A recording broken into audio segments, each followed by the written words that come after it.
በጣም አምሮበታል። አዎ እናሳ ውበት እንግዲህ ከደግነት ጋር ሶሻል ሚዲያ ላይ ካየኋቸው ስኬታማ ሰዎች የተማርኩት አንድ ነገር ከዓላማቸው በፍጹም ወደ ኋላ አይሉም። ሰው መርዳት እፈልጋለሁ፣ ብር ነው ማግኘት የምፈልገው፣ ብር ወደማገኝበት መንገድ ሄዳለሁ። ሰው ስለነሱ ያወራል፣ ይሰድባቸዋል፣ ይነቅፋቸዋል፣ ያነሳቸዋል፣ ይጥላቸዋል፣ ብዙ ነገር ይፈጠራል፣ ግንኙነት ይቋረጣል። እነሱ ግን ጉዟቸውን አያቆሙም። ሰበር ዜና ተሰምቷል። ሴዶና ጆኒ መደባደባቸው ተገልጿል። ወንዶች ብልታችሁን ብትሸጡ ወደ 795,000 የአሜሪካ ዶላር ታገኛላችሁ። ወይ 2018 ብለዋል ኮሜንታተሮች። እውነታቸውን ነው።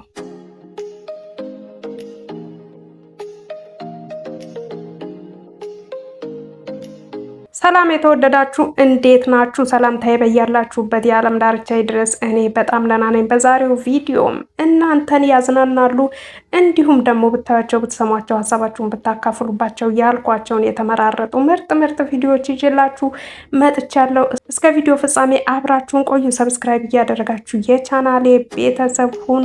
እንዲሁም ደግሞ ሀሳብ አስተያየታችሁን ጻፉልኝ። ወደ ቪዲዮ ስናል በነገራችን ላይ ዛሬ በጣም ደስ ብሎኛል። እንደምታዩት ውብ ሚዲያ የዩቲዩብ ቻናል 600 ሰብስክራይበር ገብታለች እና ከምታስቡት በላይ በጣም ደስ ብሎኛል። ከብዙ ውጣ ውረድ፣ ከብዙ መውደቅና መነሳት፣ ከብዙ ተስፋ መቁረጥና ተስፋ መቀጠል በኋላ እንደምታዩት 600 ገብታለች እና በጣም ደስ ብሎኛል።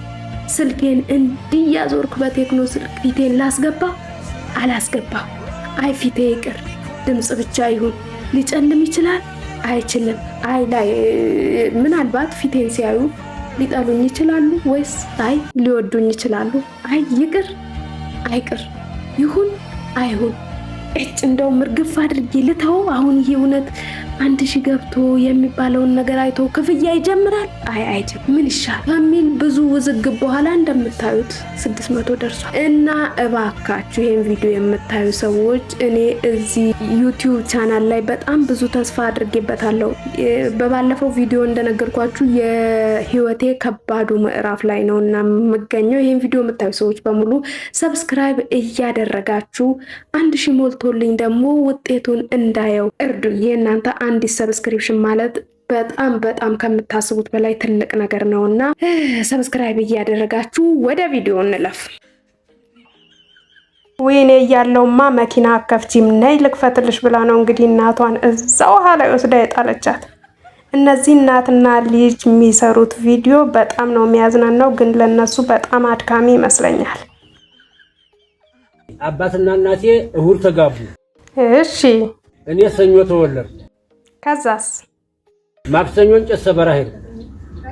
ፋሲዝ እንጨቱን ፈለጥኩና በጣም ሲበዛ መጫኛ ይዤ ነበር።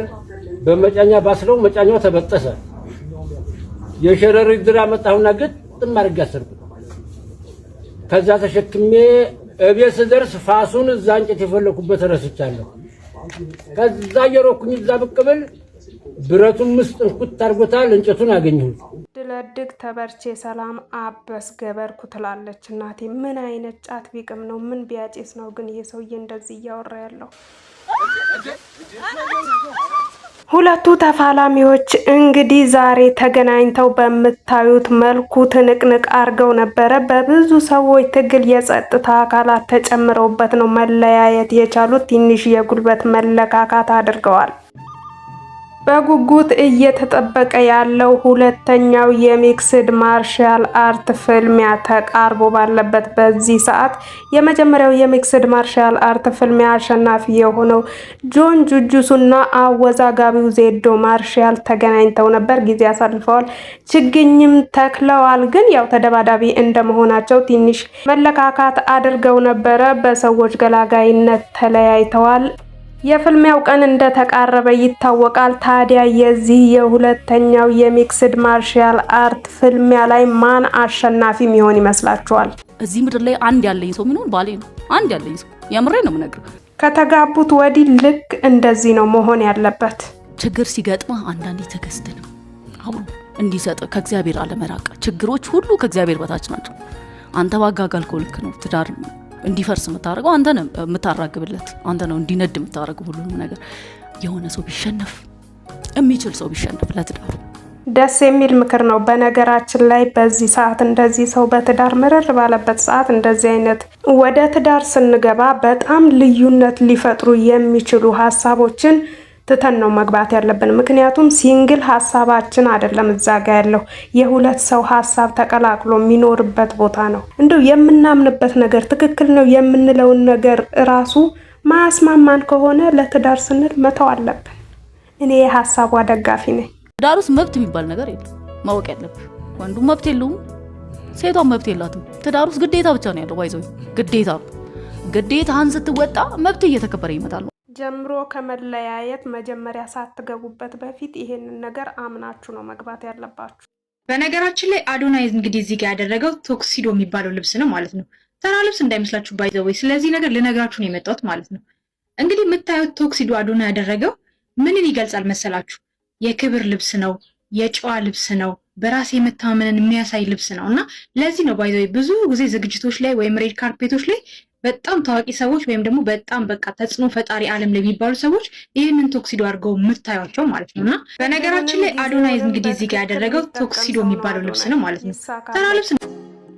አብራችሁን ስለቆያችሁ ልባዊ ምስጋና በያላችሁበት ይድረስ። ቪዲዮውን ከወደዳችሁ በየቀኑ ምርጥ ቪዲዮዎች እንዲደርሷችሁ ሰብስክራይብ እያደረጋችሁ የቻናሌ ቤተሰብ ሆኑ። መልካም ጊዜ ይሁንላችሁ።